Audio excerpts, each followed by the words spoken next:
This is Jay This Moore. is Greg Cruz. This is Dan. This is Dexter from The Offspring. Nathan This East. is Sebastian Younger. This is David This Lapp. is Stuart Copeland. This is Mick I'm Gillette. Christopher This is Noah. Dr. Bob Greenberg. I'm Laird Hamilton. This is Rob Bell. Hey, this is John Leon Guerrero. Hey, I'm Mark Valley. Hey, and this is Pete A. Turner. And now, the Break It Down Show with John Leon Guerrero, Mark Valley, and Pete A. Turner. We're talking to Jeff Calhoun, who is absolutely a client of the Break It Down Show, but also he supports what we support. We want you guys to create things, and what Jeff does is he writes screenplays, but more importantly, he helps other people write screenplays. You're helping me. Yep. We've just worked on my 27 points that I have to do, and I can attest, this is 100% true. We sat down late last night, and you're like, quit making this shit so complicated. Tell me 27 parts of your story. And I'm like, okay. And then he's like, How many? You work from there. 27 points in a 3-act movie. That's all you need. That's all you need. What about a series? Like in your pilot, how many points do you need? So a pilot is a little bit different because you're doing 5 different acts. So with a pilot, I would do, let's see, I wouldn't do 27. I'd probably do like 25-ish. Like on cable, like a Ray Donovan type pilot? Yeah. Or a like half hour. A half hour? You can do even less I don't than want to work that I hard. would say like 20. 20? Yeah. Yeah. Bang it out. Yeah, and when you break it down like that on the Break It Down show, it's a lot simpler, and it's work that I can handle. And you and I talked about this. Like, people talk in terms of, I got to have a strategy, but then there's never like, well, what's the tactic to advance the strategy? Right. And then when you start talking about tactics, it gets real uncomfortable because tactics are tough. Like, how do you know where to step? So you're like, well, let's talk about the end point and the goals. It's like, no, wait, hold on. Here's the tactic. Break this thing down into 27 pieces. And then get small from there and work on those things and improve it. And then as you go along, you're advancing on your journey towards writing the screenplay or whatever. Yeah, I mean, I just had a client the other day who, because we give away a free 15-minute consultation. Anybody can make an appointment, and we talk to them. And so I was with this gentleman, and he was like, I don't even know where to start. I have all these ideas. I don't know where to go. Yeah. And I brought him down, and I said, okay, let's just, what is your end result? What is your character? Where are we going? And then we worked a bit on, like you said, the step outline, which is, 9 points per act. You do 9 points for your setup of Act 1, and then 9 of your Act 2, which is your conflict. Yeah. What did you say? What is your end goal? Yeah. What if, because the thing I'm doing, whatever, what if there is no end goal, and that's the ellipses that is the actual character? Because they have to stay in motion because they don't want to face There was shock. reality. So they just keep going and going and going and going. So I would just say, look at your character and find out what you're trying to say through your character, and then I would use that to motivate the direction of the story. What am I saying through my character to the audience from my character? Yeah, because our story, writing screenplays are basically, we're talking about elements of humanity. Right? So whatever you want to pass through your story as far as humanity goes. So is this a story about a guy that's, trying to better himself? Is this a story about a guy that's trying to He doesn't know. he doesn't know. He can't because So he has it's to be about still. someone lost. Oh, he's lost. He's fucked. That's And great. he can't stop. He can't slow down because he'd have to face everything. Like his wife wants him to kind of dial it in because of all the things he can't dial it in. Yeah. So with somebody that's lost like that, obviously you start them out living in that moment of Okay, so far so good, Corey.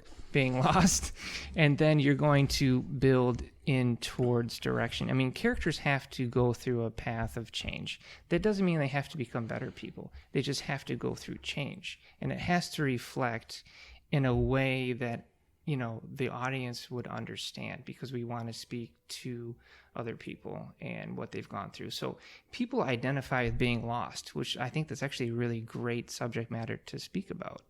So we show the guy being lost, or the girl, whatever your character is, they're lost, and then something happens in their life early on that shows he has to have some kind of a direction, or something that challenges the way he's living right now.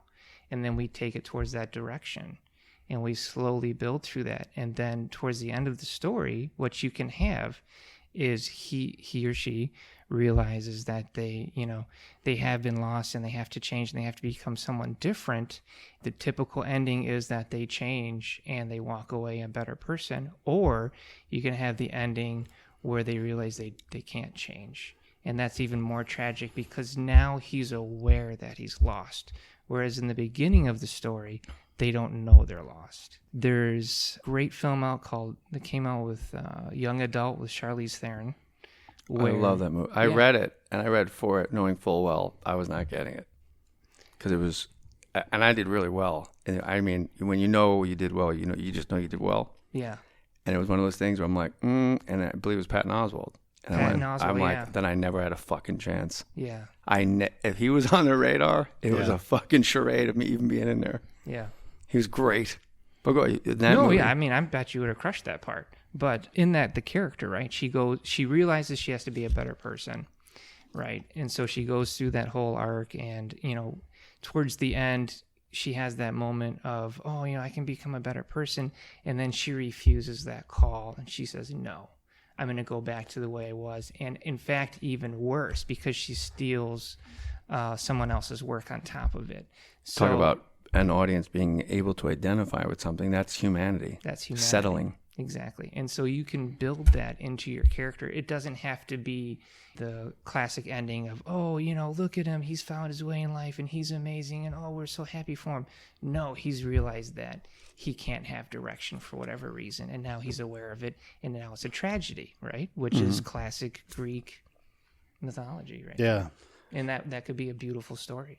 WeFixYourScript.com, 15 minutes of consultation like you just heard. Let me tell you something. That's more important than anything I'm here for. Yeah. And I'm being serious. 100%. WeFixYourScript.com. That's Jeff's thing. And how much is it? It's 15 minutes free. Free. Yeah. I don't want to be Mr. Business Model here, but, Yeah. It's like crack cocaine. You give them the first one free. First one's free, buddy. Second one is $8,422.06. Not five, motherfucker. Six. It's definitely not that much. Yeah. No, and all the prices actually are listed on there. Yeah, yeah. Good. I'm excited about that. Yeah. I'm excited to talk to you about what I got to talk to you about. Thank you. This was fun. Yeah, it's super cool what you do. And like you said, we want people to create things. So if you've felt like I have this barrier and I'm not sure what that's what Jeff is for. He will answer some of your questions and go get to work, go get to writing and create something special, because we will. I promise you, if you write your screenplay, I promise you we're going to feature you on the show. We'll do it. Oh, good. Yeah. Well, I got to circle back to Amistad because I didn't even know McConaughey was in it. I'm pretty sure he was. No, he was. I looked it up. Oh, nice. But, the Decora, and this is my problem with Amistad. Mm-hmm. The Decora is shown under sail, making really good forward speed. It's cooking like at 8 knots back then. Right. It's hypers. But I'm sorry, but her main sail is back-winded.